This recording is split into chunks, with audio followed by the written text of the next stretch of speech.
আপনি ধরেন আপনি মারা গেলেন, মারা যাওয়ার পরে মসজিদের ওই মাইকে এলান হয়ে যায়, অমুকের ছেলে অমুক দুনিয়ার মায়া ছেড়ে অন্ধকার কবরে শায়িত হয়ে গেছে, অমুকের জানাজা অমুক সময়। আপনার সন্তান কান্না করে, মেয়ে কান্না করে, ছেলে কান্না করে, স্ত্রী কান্না করে, আপনজনরা কান্না করে। যে মানুষটা কিছুক্ষণ আগে আপনি ছিলেন অফিসের বস, আপনাকে ছাড়া স্যালারি হতো না, আপনাকে ছাড়া আপনার ডিপার্টমেন্ট অচল, আপনি মসজিদের মেহরাবে না গেলে মানুষ জুমার দিনেতে জুমার নামাজ পড়তে ভালো লাগে না, আপনি আজান না দিলে আপনার এলাকার মানুষ আজানে মজা পায় না, বারবার একটা ওয়াক্ত যদি আপনি না যান মানুষ বলে অমুক কই গেল। আমার ভাইরা, সেই মানুষটা আপনি মারা গেলেন, এই এলাকার মানুষ আর কখনো আপনার কথা বলবে না, এই মেহরাব বসে থাকবে না, আপনার স্ত্রী সন্তান কেউ বসে থাকবে না, সবাই কান্না করছে আপনি চলে গেলেন, সবাই কান্না করছে। আমার ভাইরা, আপনাকে খাটিয়াতে ওঠানো হলো, সারা জীবন আপনি মানুষের খাট কাঁধে নিয়েছেন, কত মানুষের জানাজা আপনি পড়েছেন, আজকে আপনাকে কবর দেশে নেওয়া হচ্ছে, আপনাকে গোসল করানো হচ্ছে, মানুষজন কাছে আসছে, আপনার কথা বলছে। আপনি এমন এক মানুষ যার শরীরে একটু ময়লা লাগলে আপনি কেমন কেমন করেন, অথচ আপনাকে সেই অন্ধকার কবরে মাটির মধ্যে রেখে আসা হবে, মাটির মধ্যে রেখে আসা হবে। আপনি এসি ছাড়া চলে না, দামি ফিটিংস দিয়া বাড়িটা করেছেন, দামি এসি দিয়া বাড়িটা করেছেন, দামি দামি কেবল ব্যবহার করেছেন, দামি দামি রড ব্যবহার করেছেন, ভূমিকম্প থেকে বাঁচার জন্য, ভূমিকম্প থেকে রোধ করার জন্য বাড়িতে যা যা দরকার আপনি সব ব্যবহার করেছেন। অথচ আজকে আপনি কবর দেশের যাত্রী। মনোযোগ সহকারে যদি কথাগুলো শোনেন, মৃত্যুকে যদি স্মরণ করেন, আপনার যে উপকারগুলো আসবে আপনার ব্যক্তি জীবনে, সামাজিক জীবনে, রাষ্ট্রীয় জীবনে, এই উপকার আপনি পাবেন যদি মৃত্যুকে আপনি স্মরণ করেন। যারা অনৈক্য চায়, এই দেশে যারা বারবার নাস্তিক এবং মুরতাদদেরকে এগিয়ে দিতে চায়, তাদেরকেও মরতে হবে কি হবে না? একজন আলেমকে যেভাবে মরতে হয়, একজন ইমামকে যেভাবে মরতে হয়, একজন মুয়াজ্জিনকে যেভাবে মরতে হয়, একজন ইসলামী আন্দোলনের লিডারকে যেভাবে মরতে হয়, এদেশের বাম রাম যারা রাজনীতি করে তাদেরকেও একদিন মরতে হবে কিনা? কাজেই মৃত্যু সম্পর্কে আমাদের সচেতন হওয়া দরকার। আমরা আজকে ওই আলোচনাই করব, মৃত্যু আলোচনা শুনলে, মৃত্যুর কথা মনে করলে যে সমস্ত উপকার হয় আমরা সেই আলোচনাগুলোই করব ইনশাআল্লাহ। মৃত্যু আমাদের জীবনে এক অবিচ্ছেদ্য অংশ, এটা আসবেই নাকি? এটা আমেরিকান যে প্রেসিডেন্ট যিনি থাকেন তাকে বোধহয় ধরে না, রাশিয়ার যিনি প্রেসিডেন্ট তাকে ধরে, চীনের প্রেসিডেন্ট, কোরিয়ার প্রেসিডেন্ট, সে কারোর সাথেই নেগোসিয়েশন করে না। এই মৃত্যু সবাইকে ধরে, এই মৃত্যু সবার কাছে আসবে, এটি আমাদের মানব জীবনে এক অবিচ্ছেদ্য অংশ। মৃত্যু আমাদের আসবেই, আমরা সবাই একদিন কি হয়ে যাব? আমরা সবাই একদিন মারা যাব, এই দুনিয়া থেকে চলে যাব। এটি একটি পরম বাস্তব সত্য কথা, যা আমরা একদিন কি হয়ে যাব? মারা যাব। আজকে যে শিশুটি জন্ম নিয়েছে, কালের পরিক্রমায় সেও একদিন মারা যাবে। সম্মানিত উপস্থিতি, প্রিয় ভাইয়ের আমার, মানুষ চাইলেও মৃত্যু থেকে পালিয়ে বাঁচতে পারবে না। আমার ভাইয়েরা, আমার বন্ধুরা, পর্দার আড়ালে মা ও বোনেরা, ধোলা সাধুখা পূর্ব পাড়া থেকে একজন মা অসুস্থ হয়ে গেল। মাকে দৌড়াদৌড়ি করে অটোতে নেওয়া হলো, অটোতে করে জামালপুরে নেওয়া হলো। জামালপুরে নোবা হসপিটাল থেকে বলা হলো এটা আমাদের দ্বারা সম্ভব নয়, আপনারা এই রোগীকে নিয়ে যান কালীগঞ্জ স্বাস্থ্য কমপ্লেক্সের মধ্যে। কালীগঞ্জ স্বাস্থ্য কমপ্লেক্সের মধ্যে নেওয়া হলো। কালীগঞ্জ স্বাস্থ্য কমপ্লেক্স থেকে বলা হলো এটা আমাদের দ্বারা সম্ভব না, এটা আপনারা গাজীপুরের কি বলে তাইজউদ্দিন মেডিকেল কলেজে নিয়ে যান। গাজীপুরে নেওয়া হলো। গাজীপুর থেকে আবার বলা হলো এটা আমরা পারছি না, এটাকে ঢাকা নিয়ে যান। ঢাকা থেকে আবার রেফার করা হলো, বলা হলো যে আমাদের দ্বারা এটা সম্ভব না, তাকে নিতে হবে ভারতে নিতে হবে। ভারতের সবচেয়ে উন্নত চিকিৎসা হয় সিএমসি ভেলোরে, সিএমসিতে নেওয়া হলো। সেখান থেকে আবার বলা হলো আমরা পারছি না, তাকে সিঙ্গাপুরে মাউন্ট এলিজাবেথ নিতে হবে। এই পৃথিবীর সবচেয়ে আধুনিক চিকিৎসা যেখানে হয় মাউন্ট এলিজাবেথও আপনি গেলেন। আমার ভাইরা, মৃত্যু আপনার লেখা হয়েছে সেখানে। নোভা হসপিটাল থেকে শুরু করে আপনি সেই মাউন্ট এলিজাবেথ পর্যন্ত গেলেন, সেখানেও যিনি আপনার কাছে মৃত্যু দিয়ে দিবেন তিনি কে? তিনি কে? আমার ভাইরা, এই মৃত্যু এমন এক জিনিস যা আলেমকেও ধরে, জালেমকেও ধরে, ইমামকেও ধরে, মুক্তাদিকেও ধরে, যদি রাষ্ট্রের প্রেসিডেন্ট হয় তাকেও ধরে। আমার ভাইরা, আমাদের এই গভর্নমেন্ট যেটা আছে, ইন্টারিম গভর্নমেন্টের একজন উপদেষ্টা ছিলেন, নাম ছিলেন আরিফ। আরিফ সাহেব শপথ গ্রহণ করার পূর্বেই তিনি মৃত্যুবরণ করেছেন। শপথ গ্রহণ করার পূর্বেই তিনি মৃত্যুবরণ করেছেন। অতএব এটা মৃত্যু এমন এক জিনিস, আপনি কোথায় আছেন এটা সে বুঝে না। আমার ভাইয়েরা, গতকালকে একজন আলোচককে দেখলাম গাইবান্ধা আলোচনারত অবস্থায় মারা গেছে। গত কয়েক বছর আগে একজন আলোচক আলোচনা করছে ওয়াজের ময়দানে। এই যে মাউথ পিসটা আছে, এটা মাইক্রোফোন, এই মাইক্রোফোনের সাথে মুখটা লাগার সঙ্গে সঙ্গে বিদ্যুৎ শর্ট করে মারা গেছে। যিনি এখানে মৃত্যু রেখেছেন তিনি কে? আমার ভাইয়েরা, আমার বন্ধুরা, এই মৃত্যু থেকে পালানো যাবে না। আল্লাহ রাব্বুল আলামিন বলছেন আইনামা তাকুনু ইউদরিকুমুল মাউত ওয়ালাউ কুনতুম ফি বুরুজিম মুশাইয়াদা। যে মৃত্যু থেকে তুমি পালিয়ে বেরাও, যে মৃত্যু থেকে তুমি পালিয়ে বেরাও, এই মৃত্যু থেকে তুমি পালাতে পারবে না যদি তুমি সীসাডালা প্রাচীরের সীসাডালা একটা প্রাচীরের ভিতরে নিজেকে আশ্রয় করো। যদি তুমি মাউন্ট এলিজাবেথেও যাও, যদি তুমি সিঙ্গাপুরে যাও, যদি তুমি থাইল্যান্ডে যাও, যদি তুমি আমেরিকার কোনো একটা জায়গায় যাও, যদি তুমি রয়্যাল প্যালেসে যাও, যদি তুমি হোয়াইট হাউসে অবস্থান করো, সেখানেই মালাকুল মাউত তোমার ওখানে যাবে। আমার ভাইরা, আল্লাহ রাব্বুল আলামিন বলেন, বান্দা তুমি যদি প্রেসিডেন্ট হও, তুমি যদি পজিশনেও থাকো, অপোজিশনেও থাকো, তুমি যদি সরকারেও থাকো, তুমি যদি বিরোধী দলেও থাকো, তুমি যেখানেই থাকো না কেন, মৃত্যু তোমাকে কি করবে? মৃত্যু তোমাকে ধরবে, মৃত্যু তোমাকে ছাড়বে না। আল্লাহ রাব্বুল আলামিন অন্যত্র বলেছেন, কুল ইন্নাল মাউতাল্লাযী তাফিরুনা মিনহু ফাইন্নাহু মুলাকীকুম সুম্মা তুরাদ্দুনা ইলা আলিমিল গায়বি ওয়াশ শাহাদা।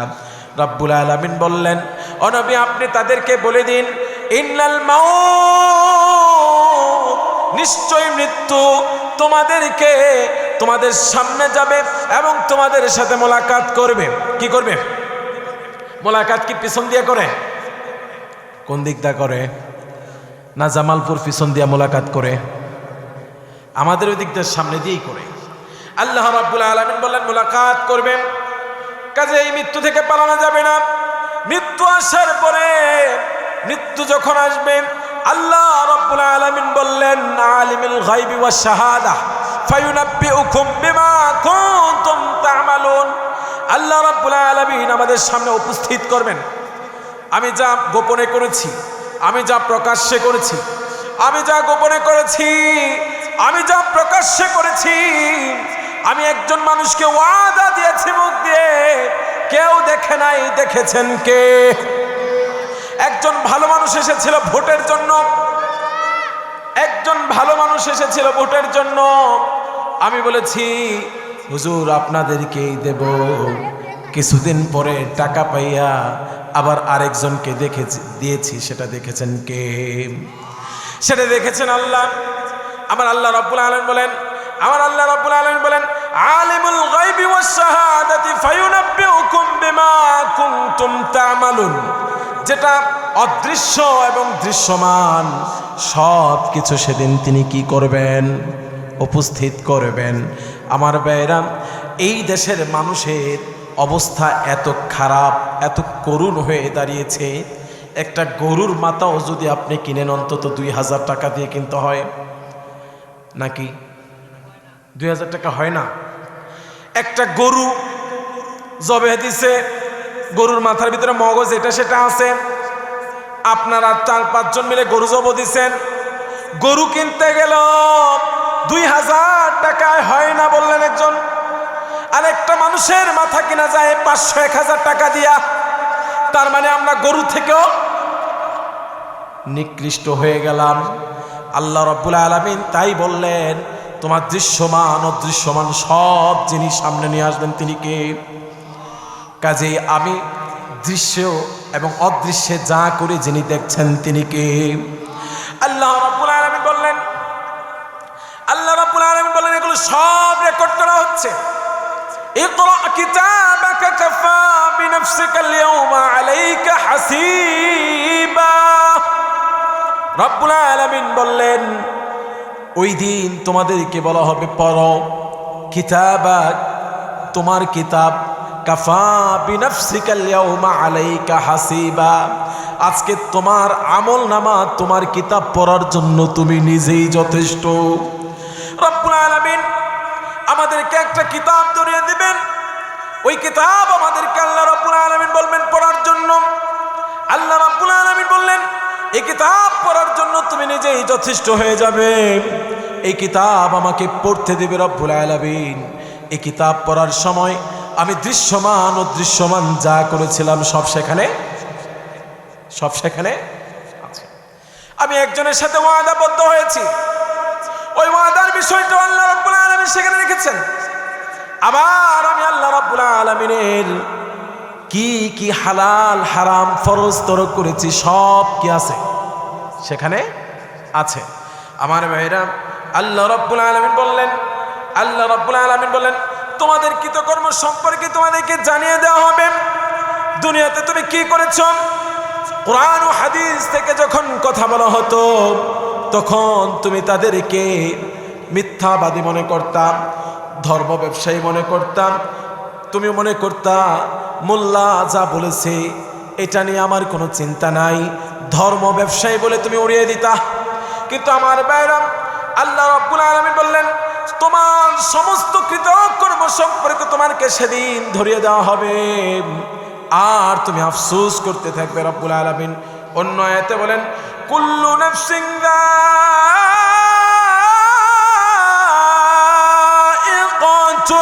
মাউত। রব্বুল আলামিন বললেন প্রত্যেক প্রাণীকেই মৃত্যুর স্বাদ গ্রহণ করতে হবে, মৃত্যুর স্বাদ প্রত্যেকটা প্রাণীকে গ্রহণ করতে হবে। আর আল্লাহ রাব্বুল আলামিন বলেন তোমাদের সকলকে কিয়ামতের দিন পূর্ণ প্রতিদান দেওয়া হবে। দুনিয়াতে যা যা করেছি, যে মতের ছিলাম, যে ধর্মের ছিলাম, যে পজিশনে ছিলাম, রব্বুল আলামিন আমাদের প্রত্যেকের প্রতিদান দিয়ে দেবেন। আল্লাহ রাব্বুল আলামিন অন্যত্র বলেছেন অতঃপর যখন সেই সময়টি এসে যায় তখন তারা সেখান থেকে এক মুহূর্তে আকপিস করতে পারে না। ইদা জাআ আজালুহা। আল্লাহ রাব্বুল আলামিন আমাদের মৃত্যু যখন লিখে রাখবেন এতটুকু আকপিস করার সুযোগ নাই। নুবা হসপিটালে নিয়েছেন, নুবা হসপিটালে মালাকুল মউত এসেছে, নুবা হসপিটালে আপনাকে ইন্তেকাল হতে হবে, আপনি ঢাকা যাওয়ার সুযোগ নাই, ঢাকায় আপনার মালাকুল মউত এসেছে, যুক্তরাজ্যে লন্ডনে যাবেন সুযোগ নাই। আমার ভাইরা, আল্লাহ রাব্বুল আলামিন যেখানে আপনাকে মৃত্যু লিখেছে সেখানেই আপনার মৃত্যু হয়ে যাবে। আপনি যখন মারা যাবেন সবাই আপনাকে ভুলে যাবে, সবাই আপনাকে ভুলে যাবে, সব কিছু স্বাভাবিকভাবে চলবে। যে ব্যক্তি আপনি ইমাম সাহেব বলছে দাদা আপনি ইতিকাফে বসেন, ইমাম সাহেব বলেছে দাদা আপনি ইতিকাফে বসেন, কিন্তু আপনি ইতিকাফে বসলেন না। ইতিকাফে না বসে আপনি ইমাম সাহেবকে বললেন আমার একটা নাতি আছে। এমন যদি হতো আমার দেশের নেতা হতো, ওমরেরই মতো হতো, আবু বকরের মতো। আমাদের দেশে আল্লাহ তাআলা এমন নেতা দান করুন বলে আমিন। সম্মানিত উপস্থিতি, আমরা আলোচনা করছিলাম যে আমাদেরকে একদিন চলে যেতে হবে এবং আমাদেরকে সবাই ভুলে যাবে। যেমনি করে আমরা আমাদের সবাইকে ভুলে গিয়েছি। আমাদের দাদা ছিল, আমাদের পরদাদা ছিল, আমাদের নানা ছিল, আমরা সবাইকে ভুলে গিয়েছি। একদিন আমাদেরকেও ভুলে যাবে। সম্মানিত উপস্থিতি, আমাদের কাছের মানুষ, আত্মীয় স্বজন আমাদের কথা স্মরণে রাখবে না। একটা দিন এমন ছিল, আমাদের যে বাড়িটাতে আমরা আছি এই বাড়িটা তো মূলত আমাদের না। এই জন্য কবি বলেছেন, পরের জায়গা পরের বাড়ি ঘর বানায়া আমি রই, আমি তো সেই ঘরের মালিক নই। পরের জায়গা পরের বাড়ি ঘর বানায়া আমি রই, আমি তো সেই ঘরের মালিক নই। আমার ভাইরা, আল্লাহ রাব্বুল আলামিন বললেন একদিন তোমাকে মৃত্যুবরণ করতে হবে, আর মৃত্যুর পরে তোমাকে তোমার আপনজনেরা ভুলে যাবে, তোমার সন্তানাদি ভুলে যাবে, কাছের আত্মীয় স্বজন সবাই ভুলে যাবে। আল্লাহ রাব্বুল আলামিন বললেন মাস কয়েকদিন পর, মাস তিনেক তোমার একেবারে সন্তানাদি বা স্ত্রী তারা হয়তো বা কিছুদিন তোমাকে স্মরণ রাখতে পারে, তারপরে তোমাকে সবাই ভুলে যাবে। এইভাবে আস্তে আস্তে আমরা আমাদের দুনিয়ার হিস্ট্রিটাকে ক্লোজ করে ফেলা হবে। এই সমাজে এমন অনেক বীর বাহাদুর ছিল, একটা সময় যার কথা ছাড়া একটা গাছের পাতাও নড়তো না, গাছের পাতা নড়তো না, মানুষ কোনো কাজ করতো না। আমাদের ঘোড়াশালে একটা মিয়া বাড়ি আছে, জমিদার বাড়ি আছে। এই বাড়ির সামনে দিয়া যদি যাইতো মানুষ, ছাতাটাকে জুতাটাকে কি বলে বগলের তলে দিয়া যাইতো, বগলের নিচে দিয়া যাইতো। আজকে সেই জমিদার বাড়ি, জমিদার সাহেব নাই, কিন্তু জমিদার বাড়ি আছে। আপনাদের এই অঞ্চলে ভাওয়ালের রাজা ছিল, ভাওয়াইয়া রাজা। এই রাজা তিনি চলে গিয়েছেন, তার জমিদার বাড়ি আছে, কিন্তু জমিদার আজকে নেই। এমন একদিন আসবে আমার বাড়ি থাকবে কিন্তু আমি থাকবো না, আমার চ্যাপ্টারটা ক্লোজ হয়ে যাবে। আল্লাহ রাব্বুল আলামিন বললেন এমন একটা সময় ছিল যেদিন তোমার কোনো অস্তিত্ব ছিল না। আমি আল্লাহ রাব্বুল আলামিন তোমাকে পৃথিবীতে পাঠিয়েছি, আমি আল্লাহ রাব্বুল আলামিন আবার তোমাকে একদিন নিয়ে আসবো। মাঝখানে যে সময়টা তোমার যশ ছিল, খ্যাতি ছিল, তোমার নেতৃত্ব ছিল, তোমার আধিপত্য ছিল, এমন একটা দিন আসবে যেদিন তোমাকে কেউ চিনবে না, কেউ জানবে না, তোমার চ্যাপ্টার ক্লোজ হয়ে যাবে। আল্লাহ রাব্বুল আলামিন বলছেন এটা এমন একটা সময় চলে আসবে, এই সময়টা যখন তোমার কাছে মৃত্যু চলে আসবে, মৃত্যু আসার পরে মানুষ আর তোমার জন্য অপেক্ষা করবে না, মানুষ আর তোমার জন্য স্মরণে রাখবে না। আমি বলছিলাম আমার ভাইরা, ইতিকাফে আপনি বসেন না, নাতিনের জন্য স্কুলে খাবার নিয়ে যেতে হয়, নাতিনটাকে নিয়ে আপনাকে দেখতে হয়, কোলে নিতে হয়, এছাড়া কেউ দেখে না। আপনার বাড়ির গরুর ঘাস কাটতে হয়, আপনার বাড়ির কত পারিবারিক বাজার সদাই করে দিতে হয়। কিন্তু বাস্তবতা হলো আপনি যদি মারা যান, আপনার বাড়িতে একটি দিনের জন্য খাবার পড়ে থাকবে না। আপনার যে নাতিটাকে দেখতে হয় তাকেও কেউ এমন অবস্থায় রেখে দেবে না যে আপনি চলে গিয়েছেন, তার অবস্থা খুব কাহিল হয়ে গেছে। বিষয়টা এমন নয়। আমাদেরকে দুনিয়ার মানুষেরা, ও ধোলা সাধু খাওয়ার মানুষেরা, আমরা ধোকায় পড়েছি। আল্লাহ রাব্বুল আলামিন বলেছেন আমরা ধোকায় পড়েছি। আল্লাহ রাব্বুল আলামিন আমাদেরকে যদি ডাক দিয়ে দেন, আসর যদি আমাদের জীবনে চলে আসে, আমাদের জীবনে হায়াত নামক জিনিসটা যদি চলে যায়, তাহলে এই জীবনের কোনো মূল্য নেই। কবি বলছেন, টিক টিক টিক টিক যেই ঘড়িটা বাজে ঠিক ঠিক বাজে, কেউ কি জানে সেই ঘড়িটা লাগবে কয়দিন কাজে। ঝক ঝক ফক ফক করে যতদিন ঘড়ির চেহারা, ততদিন তারে কিনতে চায় যে খরিদ্দারেরা। ঝক ঝক ফক ফক করে যতদিন ঘড়ির চেহারা, ততদিন তারে কিনতে চায় যে খরিদ্দারেরা। আমার ভাইরা, এই জীবন ঘড়ি যতদিন চকচক করে তকতক করে, আপনি যতদিন পরিবারে ইনকাম দিতে পারবেন, আয় করতে পারবেন, উন্নতি করতে পারবেন, আপনি যতদিন ক্ষমতায় থাকবেন, ততদিন মানুষ আপনার পিছনে জয় বাংলা, তুমুক জিন্দাবাদ, তমুক ভাই এগুলো বলে। এরপরে আর মানুষের কোনো অস্তিত্ব থাকে না। এটাকে আমরা দেখি নাই? 5 তারিখের পূর্বে এমন অনেক মানুষ ছিল যাদের চকচক করত, তকতক করত, যাদের জীবন গড়ির দাম ছিল। আজকে ক্ষমতা না থাকার কারণে তাদের খোঁজ খবর কেউ নেয় না। আর মারা গেলে তো চ্যাপ্টার ক্লোজ হয়ে যাবে, এটাই স্বাভাবিক। আমার ভাইরা, কাজেই এগুলো থেকে আমাদেরকে শিক্ষা নেওয়া দরকার। একদিন আমাদেরকে সবাই ভুলে যাবে, যেমনি করে আমাদের বাপ দাদা পূর্বপুরুষদেরকে আমরা ভুলে গেছি। আমরা কি আমাদের বাপ দাদার কথা স্মরণ করি? কন্টিনিউ স্মরণ করি? যে বাড়িতে ঘুমাচ্ছেন, এই বাড়িটা আপনার দাদা অনেক কষ্ট করে কিনেছে, কিন্তু আপনার কি সেই কথা স্মরণে হয়? আমার ভাইরা, একদিন আমরা ভুলে যাব। একদিন আমাদের ছাড়া আমাদের পরবর্তীদের জীবন খুব সহজভাবে কেটে যাবে। আমাদেরকে তারা মনে রাখবে না। আমার ভাইরা, মৃত্যুর কথা স্মরণ করা খুবই উপকারী একটা আমল।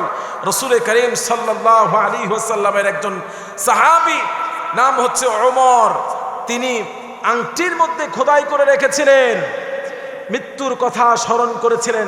আংটি যতবার দেখতেন, আংটি যদি আমরা পড়ি, এই আংটি বারবার দেখা হয় না ভাই? এই আংটির মধ্যে তিনি খোদাই করে রেখেছিলেন, ওমর তোমার একদিন কি চলে আসবে? মৃত্যু চলে আসবে। আমার ভাইরা, রাসূল করিম সাল্লাল্লাহু আলাইহি ওয়াসাল্লাম বলেছেন, তোমরা অধিক পরিমাণে জীবনের সব স্বাদ হরণকারী মৃত্যুর কথা স্মরণ করো। একদিন আমাদের সামনে মৃত্যু চলে আসবে।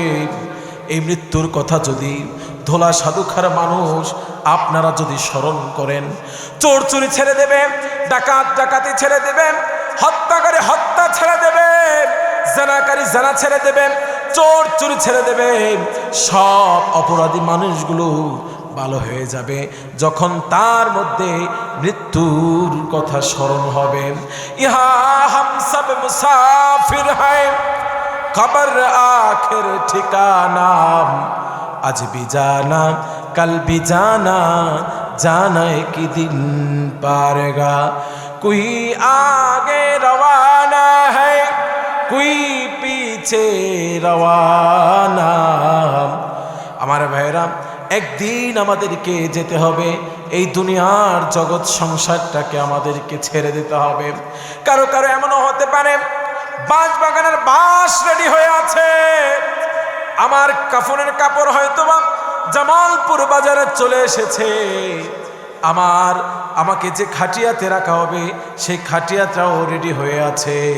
আফসোস, আমি যে মৃত্যু পথযাত্রী, আমি এখন পর্যন্ত রেডি হতে পারলাম না।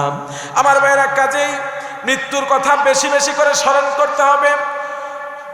একজন সাহাবী রাসূল করিম সাল্লাল্লাহু আলাইহি ওয়াসাল্লাম জিজ্ঞাসা করলেন, হে আল্লাহর রাসূল, দুনিয়াতে সবচেয়ে বুদ্ধিমান ব্যক্তি কারা? সবচেয়ে বুদ্ধিমান ব্যক্তি কারা? আপনি বলবেন বুদ্ধিমান ব্যক্তি হলো তারা যারা সময় বুঝে সময়ের কাজ সময়ে করতে পারে। আপনি বলবেন বুদ্ধিমান ব্যক্তি হলো তারা যারা সমস্যার পরে সমস্যা থেকে বের হয়ে যেতে পারে। বুদ্ধিমান ব্যক্তি হলো তারা যখন উপস্থিত বুদ্ধি যার সব থেকে বেশি। রাসূলুল্লাহ তা বললেন না, তিনি জবাব দিলেন যারা মৃত্যুর কথা অধিক পরিমাণে স্মরণ করে। সবচেয়ে বুদ্ধিমান ব্যক্তি হলো কারা? সবচেয়ে বেশি মৃত্যুর কথা স্মরণ করে যারা, তারাই হচ্ছে সবচেয়ে বেশি বুদ্ধিমান। আল্লাহ রাসূল সাল্লাল্লাহু আলাইহি ওয়াসাল্লাম বলেছেন এরাই সবচেয়ে মৃত্যুর প্রস্তুতি বেশি গ্রহণ করে। আমার ভাইরা, মুতু ক্বাবলা আন তামুতু, মরণ আসার পূর্বে আমরা একটু মরে যাই। আপনি ধরেন আপনি মারা গেলেন, মারা যাওয়ার পরে মসজিদের ওই মাইকে এলান হয়ে যায় অমুকের ছেলে অমুক দুনিয়ার মায়া ছেড়ে অন্ধকার কবরে শায়িত হয়ে গেছে, অমুকের জানাজা অমুক সময়। আপনার সন্তান কান্না করে, মেয়ে কান্না করে, ছেলে কান্না করে, স্ত্রী কান্না করে, আপনজনরা কান্না করে। যে মানুষটা কিছুক্ষণ আগে আপনি ছিলেন অফিসের বস, আপনাকে ছাড়া স্যালারি হতো না, আপনাকে ছাড়া আপনার ডিপার্টমেন্ট অচল, আপনি মসজিদের মেহরাবে না গেলে মানুষ জুমার দিনেতে জুমার নামাজ পড়তে ভালো লাগে না, আপনি আজান না দিলে আপনার এলাকার মানুষ আজানে মজা পায় না, বারবার একটা ওয়াক্ত যদি আপনি না যান মানুষ বলে অমুক কই গেল।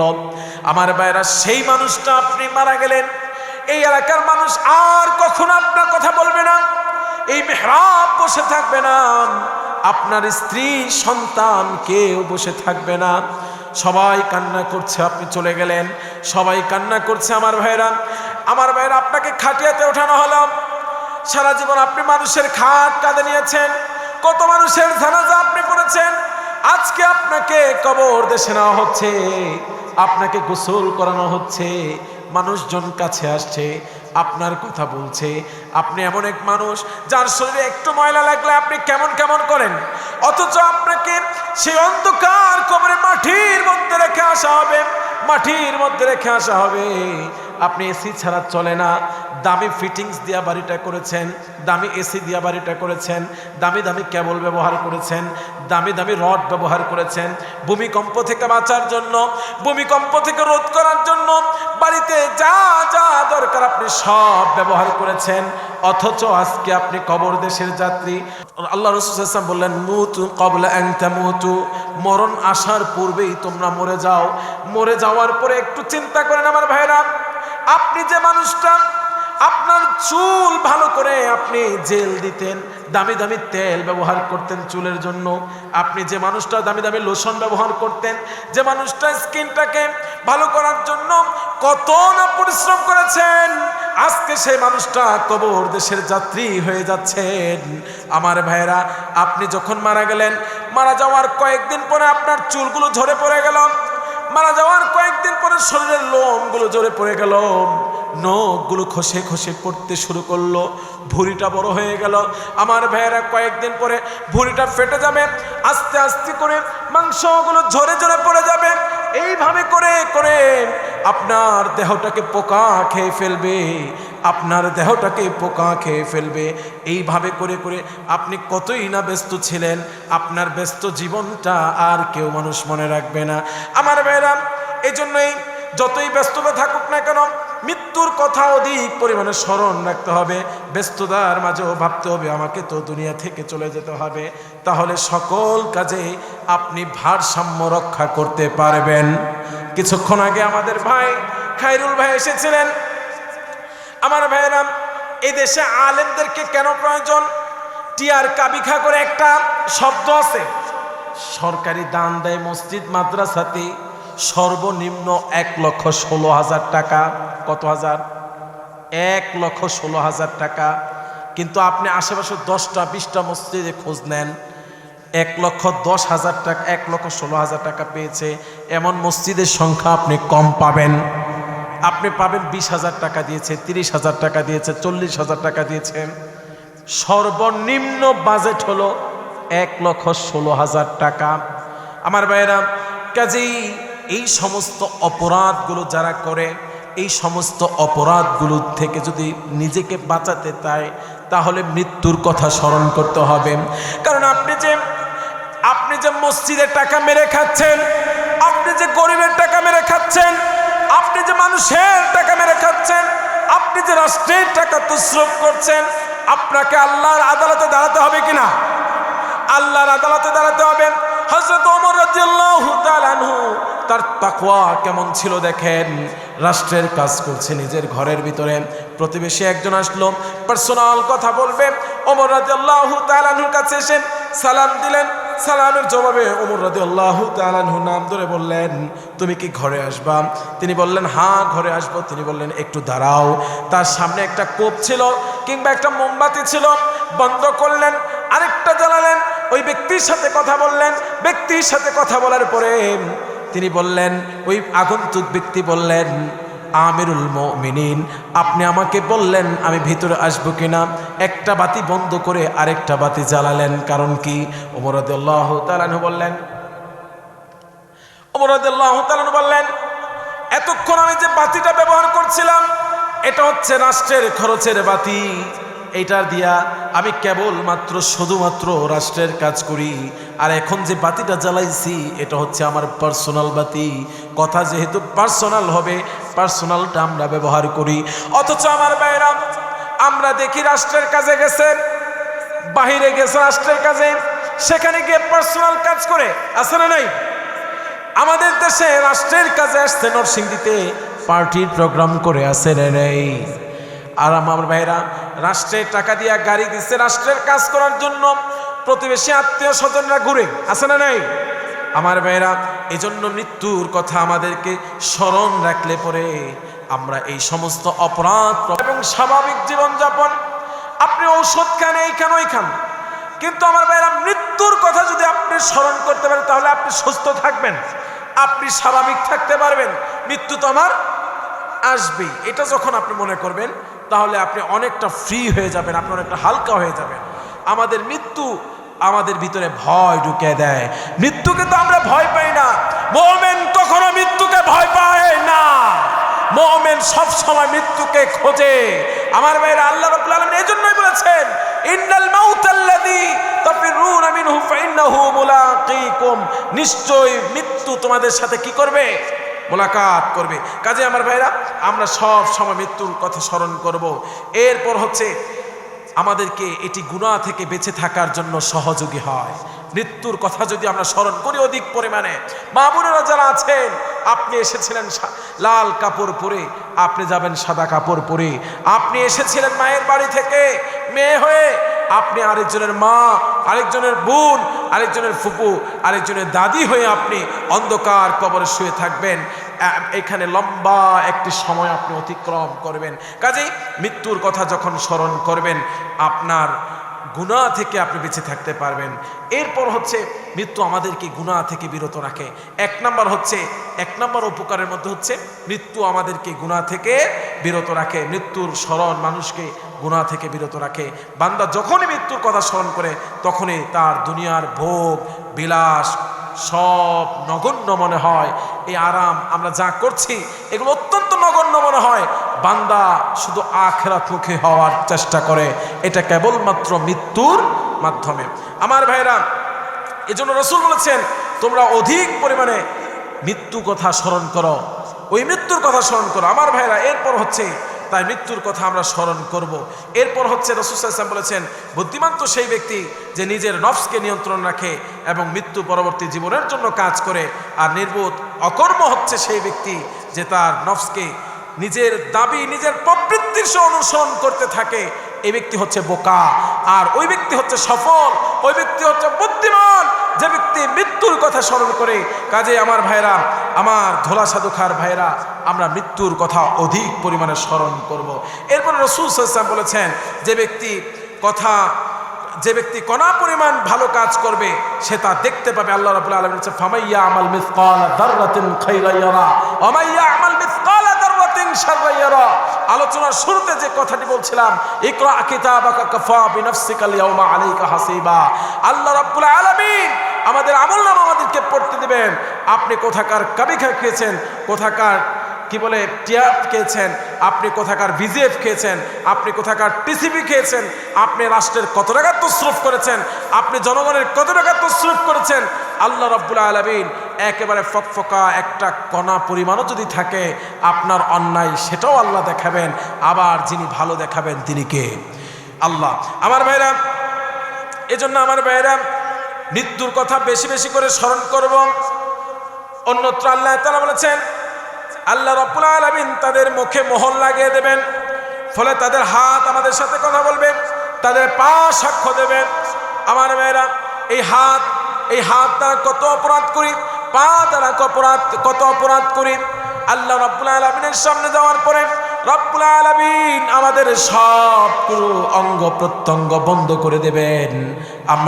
আমরা মুখ জবান বন্ধ হয়ে যাবে, আমাদের হাত কথা বলতে শুরু করবে, পা কথা বলতে শুরু করবে, এইভাবে কথা বলতে শুরু করবে, আর আমাদের অপরাধগুলোর বর্ণনা দেওয়া শুরু করবে। আমার ভাইরা, সেদিন কি হবে? ইয়াউমা ইয়াফিরুল মারউ মিন আখিহি ওয়া উম্মিহি ওয়া আবি ওয়া সাহিবাতিহি ওয়া বানি। সেদিন এমন একটা দিন, ভাই ভাইকে ভুলে যাবে, আমার ভাইরা সন্তানরা ভুলে যাবে, আপনজন ভুলে যাবে, এমনকি আমার স্ত্রীও ভুলে যাবে, এমনি এমনি করে সবাই ভুলে যাবে। আর সেদিন আমি একেবারে নিঃস্ব হয়ে যাব, একেবারে আলাদা হয়ে যাব, একা হয়ে যাব। কাজে আমার ভাইরা, আল্লাহ রাব্বুল আলামিন সেই দিন আসার আগেই আমাদেরকে মৃত্যুর কথা স্মরণ করতে হবে। আখিরাতের পুঁজি আমাদেরকে আখিরাতের পুঁজি নিতে হবে। আখিরাতের পুঁজি নিয়ে, আখিরাতের সামান নিয়ে আমাদেরকে প্রস্তুত থাকতে হবে। আল্লাহ রাব্বুল আলামিন আমাদেরকে কাছ থেকে পুঙ্খানুপুঙ্খানুভাবে হিসাব নেবে। এই হিসাব দিতে গিয়ে যদি ব্যর্থ হই, আমাদেরকে জাহান্নামে যেতে হবে। এই জন্য রাসূল একটা দোয়া পড়তেন, আল্লাহুম্মা হাসিবনি হিসাবান ইয়াসীরা। আয় আল্লাহ তাআলা, আপনি আমার হিসাবকে সহজ করে দিন, আপনি আমার হিসাবকে সহজ করে দিন। এজন্য আমার ভাইরা, হিসাবকে সহজ করতে হবে। অন্য আয়াতে আল্লাহ রাব্বুল আলামিন বলেছেন, আরো সে আল্লাহ রাব্বুল আলামিন আমাদেরকে অন্য আয়াতে বলেছেন যে, আল্লাহ রাব্বুল আলামিন আমাদেরকে বলেছেন, আমরা যদি নেক আমল নিয়ে যেতে পারি, তাহলে রাব্বুল আলামিন আমাদের জন্য রেখেছেন জান্নাত, যে জান্নাতের মধ্যে থাকবে অসংখ্য নিয়ামত থাকবে। এই জান্নাত এমন এক জান্নাত, যে জান্নাতের কল্পনা আপনি করতে পারেন নাই। পৃথিবীর কোনো চোখ, পৃথিবীর কোনো কান, পৃথিবীর কোনো আর্টিস্ট, পৃথিবীর কোনো আর্কিটেকচার, তারা কেউ বলতে পারবে না সে জান্নাতের কথা। এত চমৎকার জান্নাত রব্বুল আলামিন রেখেছেন। কাজে আমার ভাইরা, দোলাশা দুঃখের ভাইরা, আল্লাহ রব্বুল আলামিন আমাদেরকে জান্নাতি মানুষ হওয়ার তৌফিক দান করুন। আল্লাহ রাব্বুল আলামিন আমাদেরকে মৃত্যুর কথা বেশি বেশি করে স্মরণ করার তৌফিক দান করুন। মৃত্যুর কথা স্মরণ করলে আমরা গুনাহ থেকে বেঁচে থাকতে পারবো। মৃত্যুর কথা স্মরণ করলে আমরা একজন জান্নাতি মানুষ হতে পারবো। মৃত্যুর কথা স্মরণ করলে আমরা আখিরাতের সামান তৈরি করতে পারবো। রাব্বুল আলামিন আমাদেরকে এই কথাগুলোর উপর আমল করার তৌফিক দান করুন, আমিন। সম্মানিত ভাইয়েরা আমার, কাজেই আল্লাহ রাব্বুল আলামিন একজন মুমিন হিসেবে, আল্লাহ রাব্বুল আলামিন একজন পরিপূর্ণ মুসলিম হিসেবে আমাদেরকে মৃত্যুবরণ করার তৌফিক দান করুন, এবং জান্নাতি মানুষ হিসেবে দুনিয়া এবং আখিরাতে ওঠার তৌফিক দান করুন, আমিন। হাদা মা ইনদিক ওয়াল ইলমু ইনদাল্লাহ আলাইহি তাওয়াক্কালতু ওয়া ইলাইহি উনীব। আসসালামু আলাইকুম ওয়া রাহমাতুল্লাহি ওয়া বারাকাতুহু।